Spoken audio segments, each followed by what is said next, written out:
코인 누가 갖고 있어? 미국 정부가 전략자산으로 가지고 있을 것이다. 미국이 전략자산으로 들어간다는 것은 담보 가능성이 있다는 것이 훨씬 무섭습니다. IMF가 이미 여지를 주긴 했었거든요. 그럼 한국이 내년도 1% 성장한다는 것은 어떤 의미냐면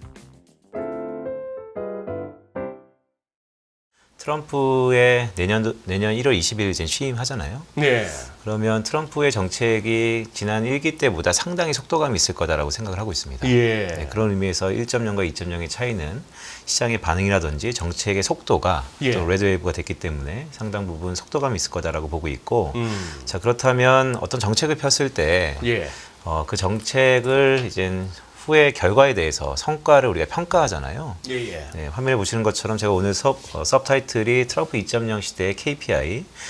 그러니까 이제 KPI? 네, 연말쯤 되면 보통 증권회사뿐만 아니고 제가 있었던 예. 모든 조직에서 예. 너의 KPI가 올해 어떻게 됐냐라고 이제 판단, 판정, 판별을 받기 시작하죠. KPI가 뭔데요? 네, 키 퍼포먼스 인디케이터. 그러니까 성과 지표 중에서 너의 가장 성과를 잘 냈었던 그런 주요 측정 지표가 무엇이냐 이런 것을 연초에 산정을 하고 예. 연말에 그것을 한번 복귀해 보는 것이죠. 그래요. 트럼프 2.0이 내년 1월에 시작됩니다. 그렇다면 트럼프가 주창하는 위대한 미국, 마가를 위해서 어떠한 성과들이 있을 것이고 우리는 그것을 한 4, 5년 뒤에 어떻게 평가할 것인가를 예. 미리 보자라는 의미에서 좀 갖고 왔습니다. 좋아요. 네. 화면에 보시는 것처럼 오늘 던질 메시지는 미국 관련된 거 한 4가지. 그 다음에 뭐 적시성 있게 이번 주에 또 금토니가 있기 때문에 예. 한국 관련돼서 한번 5가지 메시지를 드리도록 하겠습니다. 자, 첫 번째 메시지를 보면 참 마가라는 게 참 재밌죠. 어쨌든 위대한 미국을 다시 한번 해보자라는 것인데 트럼프노믹스, 트럼프 정책은 한마디로 관세와 감세의 정책이거든요. 관세와 감세. 네. 그래요. 네. 그냥 앞만 봐도 그냥 관세와 감세의 콜라보레이션입니다. 네. 거기에 근간에는 그래서 뭐 어떻게 할 건데 라고 보면 미국의 내수 산업을 육성하자입니다. 네, 내수 산업을 육성하는데 강달러가 좋은 것이냐 약달러가 좋은 것이냐 그것은 사람에 따라서 이견이 참 다른데 네. 어쨌든 우리가 산업이라는 것은 제조업 단에서 네. 본다면 예. 구매력 단에서는 강달러가 좋다라고 하더라도 내수의 산업 측면에서 경쟁력이 있다라고 본다면 강달러보다는 약달러가 좀 좋을 것 같다라는 개인적인 생각도 갖고 있습니다. 어쨌든 네. 첫 페이지에 1번에 보시는 것처럼 트럼프노믹스는 관세와 감세인데 관세는 대외적인 것이죠. 예. 네, 뭐 미중 무역 분쟁도 관세에 대해서 고율 관세 얘기가 나오니까요. 하지만 트럼프 1기 때를 복귀해 보면 관세라는 게 제대로 매겨졌는가, 아니면 이 관세의 여파가 미국한테 이루어온 것인가, 아니면 중국한테 이루어온 것인가를 놓고 보면 사실 통계적으로 데이터가 나온 결론이 있습니다. 관세를 매기면 미국한테도 결코 좋진 않다. 그거는 어떻게 보면 상식적이기도 하고. 맞습니다. 네. 뭐 인플레이션이야 후폭풍으로 온다 하더라도요. 자 그렇다면 지난 1기와 똑같이 트럼프는 관세라는 것을 강압적으로 표면에 내세우지만 뒤에서는 다 협상카드일 것이다 라는 생각을 갖고 있고요. 그렇죠. 예. 네, 그래서 세게 우리- 때리겠다 해놓고 맞습니다. 이제 얻을 거 얻어내고. 맞습니다. 그래서 실제 지금 뭐 동남아시아 모든 국가들, 뭐 아시아 증시가 트럼프의 관세 정책에 대해서 지금 휘청휘청 하잖아요. 네. 지난 1기 때도 그랬습니다. 예. 하지만 1기 때는 관세 정책이 금융시장에 미치는 여파가 꽤 컸었거든요. 예. 오래 걸리고. 예. 근데 이번 2기 때는 상대적으로 우리가 대외적인 협상 카드라는 것을 놓고 본다면 그 효과는 그렇게 크지 않을 것이다라고 개인적으로 보고 있습니다. 오히려 더 중요한 것은 감세입니다. 감세라는 게 말이 좋죠. 조사모사일 수 있습니다. 앞에서는 다 세금을 깎아주고 그럼 세수가 부족하는 것은 도대체 어떻게 할 것이냐. 예. 자금의 미국의 금리의 상승의 가장 기원인 것이죠. 자 그렇다면 이 감세라는 것은 제가 화면에 보셨던 것처럼 대내적인 문제입니다. 그런데 감세를 통해서 도대체 어떻게 해야 되는 것이냐라고 보면 이 감세의 세수 부족을 미국 사회가 이겨내려면 예. 캐치업하려면 미국의 기업들뿐만 아니고 뭐 공무원뿐만 아니고 예. 3대 주체 모두가 생산성이 나아져야 된다라는 것으로 귀결됩니다. 그러니까 감세를 이겨내고서라도 계속해서 경쟁력이 있으려면 생산성밖에 답이 없다. 근데, 네. 근데 공교롭게도 최근에 AI 레볼루션, AI 혁명으로 인해서 미국에 껏하면 미국 투자 왜 하냐? 생산성 높아지는 기업들이 너무 많다.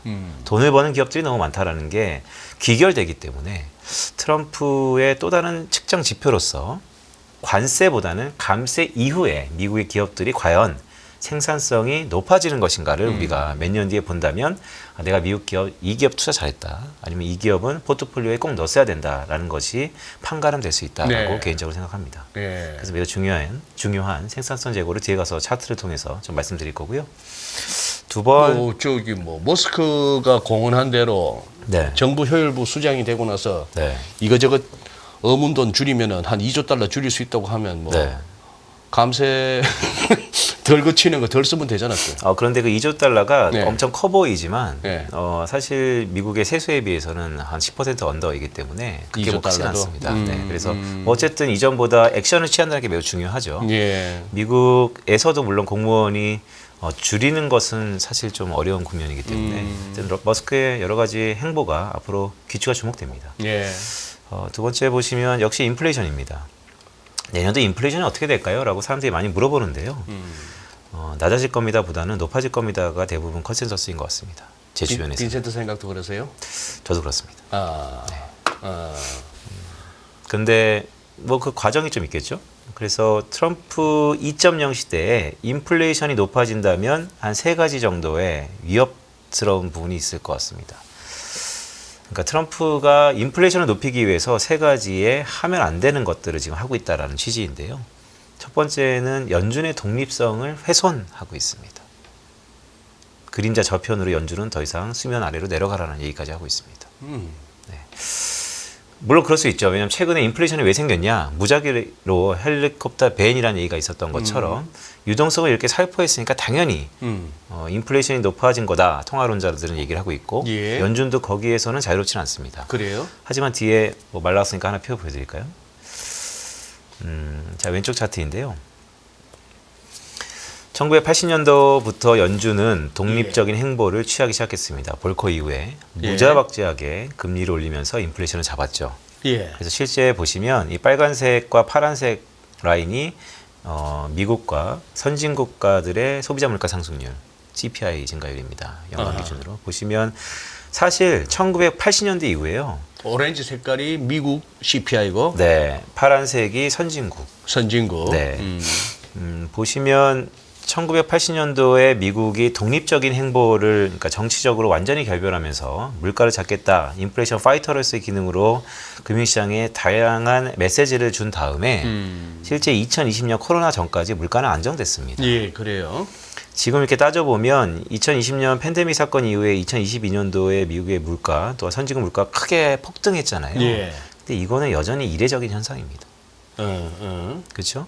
그렇다면 과연 연준의 독립적인 행보를 지금 훼손하는 것이 맞는 것인가에 대해서 우리가 한번 생각해 볼 필요가 있어 보입니다. 예를 들면 지금 연준의 독립적인 행보를 제약하는 게 뭐 예를 들면 어떤 게 있죠 지금? 뭐 이제 새로 나오는 인선들의 코멘트들뿐만 아니고 트럼프가 계속해서 얘기하는 자기는 대통령 후보자 아니면 대통령일지라도 금리의 정책은 연준이 결정한다 하더라도 나는 대통령의 한 나라의 수장으로서 얘기는 할 수 있다라는 것이 얘기는 할 수 있다. 그게 어떻게 보면 그럴싸한 얘기 같지만 네. 또 어떻게 보면 그 전에 모든 대통령들이 그걸 못해서 안 한 건 아니거든요. 네, 그래서 상당 부분 입김을 줄 거다라는 얘기인 것 때문에 그렇다면 연준은 물론 연준법이 있지만 이 독립성에 대해서 상당 부분 휘청휘청할 수 있다라는 생각을 갖고 있습니다. 그렇다면 왼쪽 차트가 의미하는 것은 사실 연준을 잘못 판단하는 경우 또한 연준의 잘못된 뭐 인플레이션 트랜지토리 뭐 이런 것도 있었죠. 실기도 되게 많았었습니다. 예. 그러니까 연준을 뭐 옹호하고 싶은 생각은 없지만 네. 실제 데이터를 놓고 보면 1980년도에 연준이 독립적인 행보를 치는 이후에 물가는 안정됐다라는 것이죠. 이번에 2020년도의 팬데믹은 이례적인 현상이라는 것입니다. 예. 그렇기 때문에 트럼프의 지금 연준의 독립성을 다시 한번 훼손한다는 이것은 자칫 인플레이션을 다시 한번 불러올 수 있다라는 개인적인 생각을 갖고 있다라고 말씀드립니다. 그래요. 또 앞단에 다시 한번 들어보면 이제 두 번째 위협 중에 하나가 이제 감세입니다. 감세. 네, 대규모로 이제 감세를 한다는 것이죠. 잠깐만. 앞부분 그러면은 연준 부분을 이렇게 이해하면 되겠습니까? 인플레를 잡기 위해서 연준이 조금 더 긴축적으로, 즉 금리 인하 긴축적으로 돌아서든지 지금의 금리 인하 행보를 갖다 일찌감치 중단하든지 애초 생각보다 금리 인하 폭을 줄이든지 이러고 싶은 연준이라 하더라도 트럼프 2기에 접어들어서 연준 보고 금리 내려 할 수도 있다 이렇게 보시는 거예요? 전방위적으로 상당 부분 압박이 있을 거라고 보고요. 압박이 있을 것이다. 네. 그러니까 연준은 아시는 것처럼 듀얼 먼데이트, 이중 채무, 그러니까 모형에 네. 의해서 통화 정책을 결정하잖아요. 예. 물론 그 시기가 우리가 느꼈던 것처럼 좀 빠를 수도 있고 느릴 수도 있지만 연준 자체적으로 그냥 막무가내 하는 것이 아니고 어떤 로지컬에 예. 의해서 하기 때문에 예. 그냥 놔두라는 것이죠. 그런데 정치인들은 그걸 놔둘 수 없다라는 것이고 트럼프의 인선 자체, 트럼프 1.0과 달리 2.0에서는 엄청나게 속도가 빠르게 연준을 압박할 것이다라는 얘기입니다. 압박은 금리 내리라 쪽으로? 내리고 싶으면 내릴 것이고요. 또한 뭐. 올리고 싶으면 올릴 것이고요. 네, 어떤 일 방향성이 있다고 생각하지 않습니다. 왜냐하면 결국 목적은 금리의 오름과 내림이 아니고요. 결국 미국의 내수 산업을 육성하는 것이 트럼프 2.0의 KPI, 즉 성과 지표이기 때문에 때로는 금리를 높이는 것이, 때로는 금리를 낮추는 것이 그들의 이롭다면, 새로운 정부에게 이롭다면 예. 연준은 거기에 보조를 맞춰야 되는데 저는 뭐 경제학자로서 보조를 맞춘다는 연준이 실기할 가능성이 훨씬 더 높아 보인다라는 생각을 갖고 있습니다. 그래요. 두 번째는 보시는 것처럼 이제 감세인데요. 예. 이번에 대규모로 한다는 것이죠. 예. 지난 1기 때와 똑같이. 그렇다면 늘상 따라오는 것은 소는 누가 키우나? 그럼 돈은 어디서 나는가? 세수는 무엇을 통해 걷는 것인가? 당연히 더 많은 더 높은 금리를 통해서 국채를 발행해야 되는 거 아닌가? 라는 것으로 자연스럽게 따라오는 것이죠. 아니면 정말로 감세를 해주면 미국 기업들이 돈을 왕창 벌어서 감세 효과는 짧고 그걸로 세수가, 그러니까 감세로 인해서 세수가 줄어드는 그 기간은 짧고 오히려 더 크게 세수가 확충되는 것인가라는 장밋빛 전망을 하고 있지만 네. 실제 그렇지 않다라는 것이죠. 왜냐하면 화면 보시는 것처럼 오른쪽에 있는 것인데요. 이미 경선 기간에서 많은 분석들이 있었죠. 트럼프가 대규모 감세를 한다라고 했을 때 실제 재정적자 수준이 내년부터 2030년까지 약 7.5조 달러의 부채가 늘어날 것이다. 그러니까 계속해서 미국은 감세를 하게 되면 재정 적자가 더 확대될 것이다라는 것이 기본적인 분석 툴입니다. 그렇다면 자연스럽게 인플레이션이나 더 나아가서 금리 상승이 나타날 것이다. 이것이 트럼프의 두 번째인 것이고요. 마지막 세 번째 위협은 이제 비트코인이죠. 예. 뭐 비트코인은 여러 가지 할 말이 있는데요. 가장 중요한 거 하나만 좀 말씀드리면요. 오늘 뒤에서 뭐 안유아 교수 많이 말씀 주시겠지만 네. 법안을 냈어요. 누가요? 러미스 의원이라는 사람이 상원의원인데요. 공화 쪽입니까? 네. 어. 비트코인 법안이 넣습니다. 비트코인 액트라는 건데 네. 간단히 얘기해서 오른쪽 하단에 있는 것 좀 보이시죠? 예. 현재 이제 뭐 알트코인이나 이더리움을 차치하고 비트코인의 총 채굴 수량은 2,100만 개입니다. 네. 네, 정해져 있죠. 이례적으로. 채굴이 완료된 거는 1,970만 개. 어허. 다 완료됐어요, 거의. 예. 그 채굴 가능 수량은 찔끔 있고요. 예. 그런데 주인을 찾지 못하는 분실된 수량도 상당 부분 있긴 합니다. 음. 여러 지갑에서 떠도는 것이죠. 그래서 이런 것을 덧셈 뺄셈을 하다 보면 최근 유통 가능한 비트코인, 그러니까 거래 가능한 비트코인이 약 한 1,585만 개 정도 돼요. 예. 전 세계에 뻗쳐 있는데. 그런데 이번에 비트코인 법안이 뭐냐면 미국의 재정 부채에 대한 부담이 워낙 높다 보니까 네. 또 인플레이션에 대한 압력이 워낙 크다 보니까 예. 상원의원이 이런 발언을 합니다. 우리가 전략 비축류로서, 전략 비축 자산으로서 금하고 석유 외에도 비트코인을 가져가자. 얼마나 가져가냐면 유통 물량의 6.25%, 한 100만 개 정도 가져가자. 예. 네, 예. 그렇다면 이제 다들 이제 시장 사람들은 수요가 생기는구나. 미국 정부가 비트코인을 쟁여두겠구나. 비트코인 뭐 20만 불 가자. 뭐 이런 쪽으로 이제 해석이 되는 것인데 실제 어쨌든 법안을 냈다라는 게 되게 이례적인 것이고요. 예. 그런 움직임이 트럼프의 경선 과정이 상당 부분 있었지만 실제 뭐 스테이블 코인을 비롯해서 미국의 국채 안정성, 달러 안정성을 담보하기 위해서 새로운 디지털 자산을 미국이 채택하기 시작했다는 게 고무적입니다. 지금 법안으로 제출됐다는 얘기는 아직 의회 통과를 하지는 않았고 아직 구말리죠. 아직 구말린데. 네. 하지만 액션을 취했다는 것은 이번이 정권 초입 시기잖아요. 그러니까 뭐 한 4, 5년 동안에 계속해서 더구나 중간선거 전까지는 강력하게 밀어붙일 개연성이 있다라는 것이죠. 네. 중간선거가 2년 뒤니까요. 예. 그래서 레드웨이브 상에서의 이 상원의형의 비트코인 법안은 실제 지금 이미 뭐 크립토신에서의 들썩임이 이런 연장선상에서 우리가 해석할 수 있지만 네, 크립토신은 것은 비트코인 세상입니다. 예. 그렇다면 유통 물량의 어쨌든 한 100만 개 정도를 미국 정부가 전략 자산으로 가지고 있을 것이다. 이제는 코인 누가 갖고 있어? 그러면 뭐 영리치들 아니면 어떤 사람 그냥 젊은 친구들이 아니고요. 100만 개 곱하기 1억이면 얼마입니까? 우회잖아 이게 숫자가. 네, 뭐 많죠. 뭐 1억이 될지 아니면 이제 한국 원으로는 1억 원인데 네, 그게 뭐 나중에 2억 원이 될지는 모르겠습니다. 근데 왜냐하면 미국이 전략 자산으로 들어간다는 것은 담보 가능성이 있다는 것이 훨씬 무섭습니다. 네, 유통 속도가 넓어지는 것입니다. 네, 그러니까 그냥 단순히 1억 원이 아니고 1억 원을 담보로 미국 정부가 보증을 서서 멀티플을 늘리겠죠. 미국채가 그랬던 것처럼. 그러면 뭐 미국이 아무튼 헤게모니를 지기 위해서 이 화폐에 대해서 1980년대 이후에 상당 부분 노력을 하고 있다는 게 좀 더 가시화되고 있다라는 개인적인 생각이 들고 있습니다. 그래서 이 모든 것들을 종합해 보면 결국 인플레이션이 낮아질까 아니 높아질까의 확률적으로 51대 49로 높아질 가능성이 좀 더 있지 않을까라고 보는 것이고요. 그렇다면 우리가 인플레이션의 그 위협에 대해서 벗어났다라고 생각한 지가 얼마 안 됐잖아요. 네. 그렇다면 다시 한번 인플레이션의 고착화 현상으로 뭐 연준, 뭐 위험자산, 뭐 금 등등등 이 모든 것의 자산들의 포트폴리오를 다시 한번 꾸려야 될 가능성도 충분히 있다. 인플레 같으면은 또 캐시가 트래시가 되네. 현금이 쓰레기 되고 네. 뭐라도 잡아놔야 되네. 뭐라도 잡아내야 되는데 이제 뭘 잡아야 될까요? 예전에는 뭐 위험자산 그러면 미국이 달려가면 시차를 갖고 아시아 증시가 다시 달려가고 뭐 스피로버 이펙트, 뭐 스클링 효과, 낙수 효과 다 있었는데 네. 지금은 온리 미국만 가는 세상이다 온리 보니까 미국만. 네. 그러면 올해도 그랬지만 뭐 특히 오늘은 삼성전자가 좀 반등하면서 우리 국내 주식을 하시는 분들이 조금 한숨 돌렸었는데 뒤에 말미에 제가 삼성전자 얘기도 개인적으로 좀 하겠지만 약간 인플레이션에 장사 없다. 흔히 뭐 케인즈와 레닌이 이런 얘기했다 그러더라고요. 자본주의의 몰락은 인플레이션에 의해서 나타난다라는 것처럼 인플레이션의 위협들이 네. 오히려 트럼프 2.0 시대의 핵심 KPI 지표일 것이다. 라고 보고 있습니다. 뭐 유세 동안에는 인플레이션을 잡겠다고 했는데 네. 글쎄 이제 그 방법론이나 실제 할 수 있는가는 이제 봐야겠죠. 그다음 네. 네, 그리고 세 번째 메시지는요. 예. 바이드노믹스이죠. 예.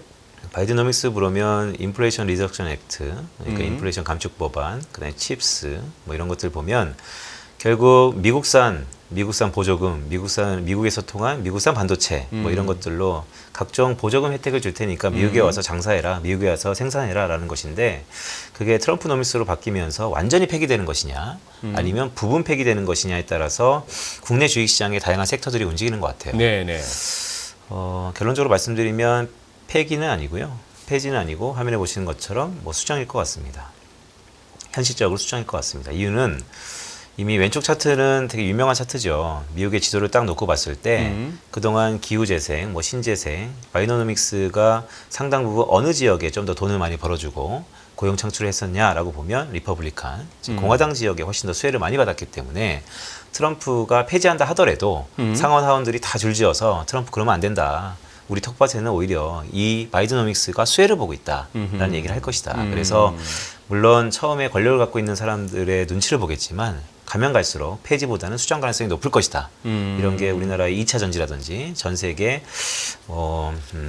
관련된 기후 환경 변화의 산업들에 영향이 있을 것이다 라고 보고 있고요. 오른쪽 차트는 좀 다른 얘기입니다. 이거는 또 반도체인데요. 예. 미국이 청사진을 줬죠. 2032년이 되면 지금부로 한 7, 8년이 지나고 나면 TSMC와 한국의 일부 기업들이 절대적으로 생산하는 이 반도체 생산의 점유율이 헤게모니가 넘어갈 것이다 라고 보고 있는 것입니다. 대만 확 줄고 한국도 확 주는 대신에 미국이 확 올라가고. 네. 그러니까 전 세계 넘버 2가 이제 미국이 된다는 것이죠. 그래서 전 칩스 법안은 보조금을 지금 쥐고 있는데요. 사후적으로. 네. 그러니까 이거 되게 순서가 중요한데 예. 공장을 개설하면 사후적으로 보조금을 주겠다라는 예. 것인데 그게 법인세 인하 쪽으로 좀 바뀔 가능성이 높아 보입니다. 네. 보조금 이런 건 없고 그냥 법인세 인하해 줄 테니 와서 케이파를 좀 더 늘리든지 아니면 열심히 활동해라. 그런데 이런 것들이 한국에 주는 메시지가 좀 크죠. 결국 보조금으로 우리가 삼성전자가 텍사스 공장을 한다. 아니면 한국의 파운더리가 미국에 가서 왜 하냐? 보조금이 어마어마하다라는 얘기 많이 했었잖아요. 예, 예. 근데 보조금 지원보다는 법인세 인하 쪽으로 간다면 우리가 지금 재평가를 다시 한번 해볼 필요성도 있다라는 개인적인 생각입니다. 오케이. 그다음에 네 번째는 또 달러 갖고 오셨구나. 네. 아니 진짜 궁금해 이거. 달러 어떻게 보셔 우리 빈센트는? 네. 환율 어떨 것 같으세요? 예? 환율 어떨 것 같으세요? 환율? 네. 아니 어쨌거나 그 동안에 그거 저 뭐야 계속 흘러내리던 유로 달러 뭐 계속 강해지던 달러 인덱스가 네. 오늘 우리 장 열리기 전에 이제 딱 그 뉴스 때문 같은데 네. 저 사촌 베센트 네. 스콧 베센트가 재무장관 됐다 지명됐다는 소리에 네. 오해하지 이걸 갖다가 아무런 관계는 없습니다. 아무런 네. 관계는 없는데 그 네. 월가했으니 이걸 갖다가 어쨌거나 좋게 받아들이는 것 같아. 베센트 지명을. 뭐 우리가 남이가 있는 금리도 거죠. 달러도 네. 약해졌거든 그 소식에. 맞습니다. 그러니까 네. 이제 뭐 베센트의 걸어온 행보를 보면 우리가 남이가라고 할 수 있을 정도로 헤지펀드 금융시장에 일가견이 있는 것이죠. 이 양반은 또 역대 전적이 그거잖아. 소위 말하는 그 매크로 트레이딩.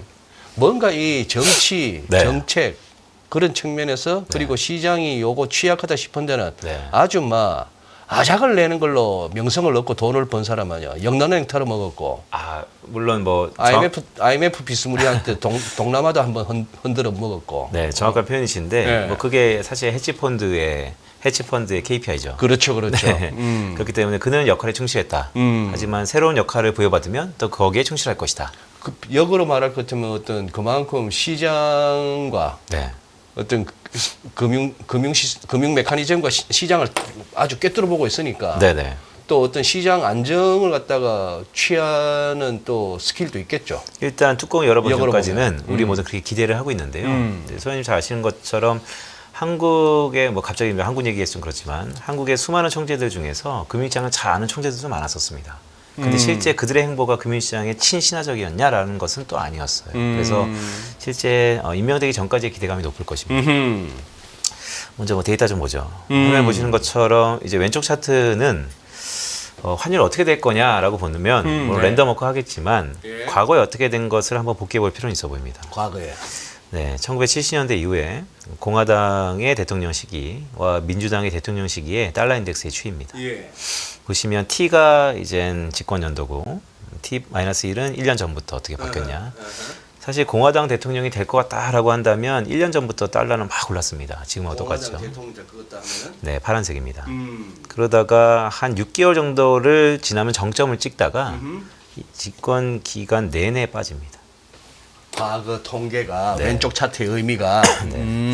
민주당은 뭐 계속 오르다고 봐야겠죠. 아. 네, 하지만 그 플럭츄레이션, 그 예. 변동폭은 상당히 안정적이었고 예. 여기서 두 가지를 제가 드리고 싶은데 예. 뭐 방향성은 과거의 통계를 비춰보면 이번에도 이럴 것입니다라고 메시지 던질 수 있겠지만 볼을 좀 보셔야 됩니다. 볼러털리티를 보면 공화당 대통령 때 예. 상당 부분 볼이 크다라는 거죠. 환율이. 환율이 네. 많이 출렁거린다. 맞습니다. 네, 민주당에 비해서 그게 되게 큰 것 같고 그럼 오른쪽 차트는 뭐냐? 그럼 트럼프 1기 때는 어땠냐?라고 보면 2017년도 1월달에 달러 인덱스가 한 103포인트 정도 했다가 임기 말에 보면 이제 100포인트 아래로 훌쩍 내려갔습니다. 아 그러네. 그러면 거의 횡보 아니면 그냥 약세. 그러니까 과거 왼쪽 차트, 과거 역대 공화당 대통령과 별과 다르지 않았다. 예 예. 자, 그럼 이번에 그대로 비춰보면 어떠냐? 뭐 내년 6월까지 강하다가 그 다음 흘러내리겠죠. 그런데 과거 네, 그 궤적을 따른다면은 맞습니다. 오케이. 뭐 심플하게 생각하면 그런데 문제는 레벨도 좀 문제예요. 107포인트에서 흘러내리면 어디까지 흘러내릴 것이냐. 우리가 다 이렇게 생각하잖아요. 네네. 왜냐하면 달러 환율이라고 계속 생각하니까. 예. 달러 환율이 1,500원을 앞두고 있다. 그래서 내려가 봤자 뭐 흔히 이코노미스트들이 많은 전망을 하더라고요. 내년 연말쯤 되면 달러 환율이 1,200원 쪽으로 갈 것이다. 그러니까 워낙 강세를 보고 있는 것이에요. 과거 통계를 보면. 네. 근데 저도 뭐 전망을 오래 했지만 예. 1,200원 선 가겠다는 것은 그냥 희망사항이고요. 사실은 잘 모르겠다는 건데 방향성 아래라는 것이죠. 그런데 저는 더 아까 말씀드렸던 것처럼 왼쪽 차트 공화당 대통령 때 볼러털리티가 엄청 컸다는 거. 그러니까 이번에 뭐 1,500원을 넘을 가능성이 꽤 있다라고 보고요. 내년에. 그리고 그 밑으로 뭐 1,200원 선이 아니고 훨씬 더 밑으로 내려갈 가능성도 우리가 열어둬야 된다라고 봅니다. 크게 위로 아래로 스윙을 칠 수도 있다. 우리 맞습니다. 환율이. 네, 그게 제가 드리고 싶은 메시지입니다. 네. 그래서 다시 한번 메시지 보시면 네 번째, 과거 통계를 따르면 약달러였다라는 말씀을 드리고, 하지만 트럼프 때 달러가 강할 수 있는 요인이 있는데 그것은 이제 삼불이라고 해서 정책 효과가 참 불확실하다. 왜냐하면 감세와 인플레이션은 트레이드오프 될 가능성이 있다라는 것이고, 실물 경제와 금융시장이 워낙 불안에 떨고 있다. 인선들이 빠르게 나타나고는 있지만 과연 이들이 금융시장과 실물 경제를 어떻게 이끌어올지는 아직도 모호하다. 더구나 트럼프의 그의 행보는 여전히 예측 불가하다. 네, 그래서 이런 것의 불확실성이 가시지 않고서는 세상 망할 것 같은데 어떡할까요? 뭘 고민하냐? 달러 사냐? 달러 사라. 이런 얘기가 늘 있을 것이다. 그래서 저는 이런 것이 트럼프 2.0이 1.0과 다른 건 속도감이라고 말씀드렸잖아요. 네. 내년 상반기까지 엄청나게 하이라이트 될 것이라고 보기 때문에 여전히 달러 강세의 뷰를 갖고 있는데 그 시기는 내년 상반기까지로 일단 그 보고 정도로 있고, 본다. 네, 그게 이제 분수령이 될 것 같고, 그런 딱 얼개를 갖고 연준의 행보를 보면 저희 아마 지난달에도 서현님과 이런 얘기 했던 것 같은데, 내년에 분수령을 꼽자면 연준의 기준금리의 하단과 계속해서 높아지고 있는 연준의 중립금리, 롱글러 런이라고 할 수 있는 미국 연준이 결국 금리의 방향성을 5년 뒤에는 이 정도 가져가겠다라는 이 기준금리 상단이 조만간 3%를 넘을 것이거든요. 그렇다면 그 폭이 좁아지는 순간이 아마 환율도 그렇고 모든 것이 분수령일 것이다라고 보고 있습니다. 오케이, 그래요. 빈센트 이제 한 3, 4분 오늘 막 네. 2부, 3부가 있어가지고 네, 네. 3, 4분 내로 우리 한원 얘기하고 삼성전자 얘기하실 게 있었던 것 같은데 네, 맞습니다. 지금 이제 금통위가 이번 주에 있죠. 맞습니다. 이번 주 목요일 날 있고요. 네, 동결 가능성이 높아 보이고요. B컷에서 미국이 베이비컷으로 바뀌어 버렸기 때문에 한 템포 놨을 거라고 보고 있습니다. 물론 뭐 상황을 보면 금리 인하를 해도 무방하죠. 하지만 마지막 금통이라는 것을 감안해 놓고 보더라도 뭐 동결 인하 그 어느 순간에서 51대 49인데 저는 기본적으로 여전히 뭐 동결 가능성이 한번 있을 것이다라고 보면서 금통위를 보고 있고요. 더 중요한 건 이제 수정 경제 전망이 좀 중요해 보입니다. 왜냐하면 수정 경제 전망이 이번 달에 있는데 1%대 성장으로 과연 하느니 전망을 할 것인가가 좀 중요해 보이고요. 네. 만약에 1% 성장을 본다는 것은 IMF가 이미 여지를 주긴 했었거든요. 그러면 한국이 내년도 1% 성장한다는 것은 어떤 의미냐면 내년도 반도체 산업도 안 된다는 거예요. 네. 근데 이제 오른쪽에 마지막 제가 보여드릴 차트는 삼성전자가 3분기 연결 기준 실적으로 현금성 자산이 103조 원 있더라고요.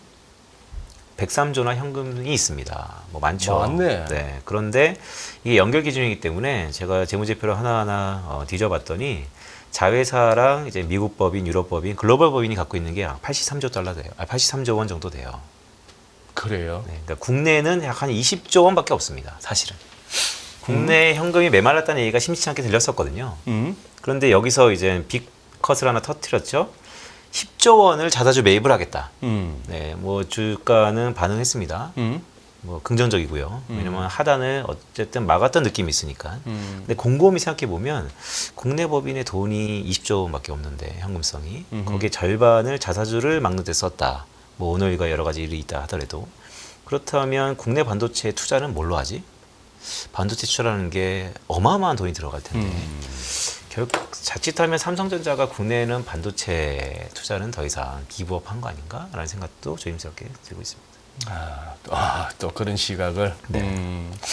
그래요. 거기다가 오늘 또 뭐 이재용 회장 또 2심에서 또 선고가 아니고 구형, 그쵸. 검찰 구형이 나왔는 그런 상황인데.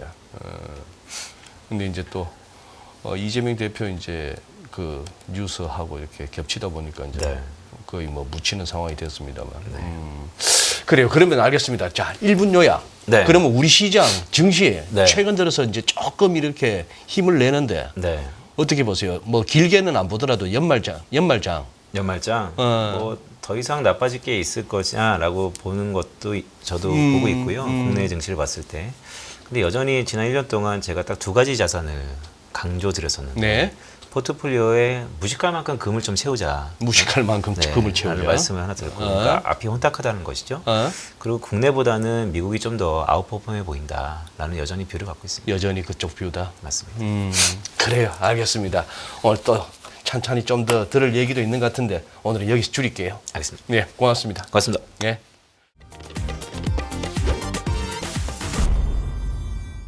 안녕하세요. 이승입니다. 더 많은 영상을 보고 싶으신 분들은 화면 오른쪽에 있는 구독 버튼을 눌러주시기 바랍니다. 그리고 영상을 보시면서 좋아요는 필수인 거 아시죠? 항상 인포맥스 라이브를 사랑해주셔서 감사합니다.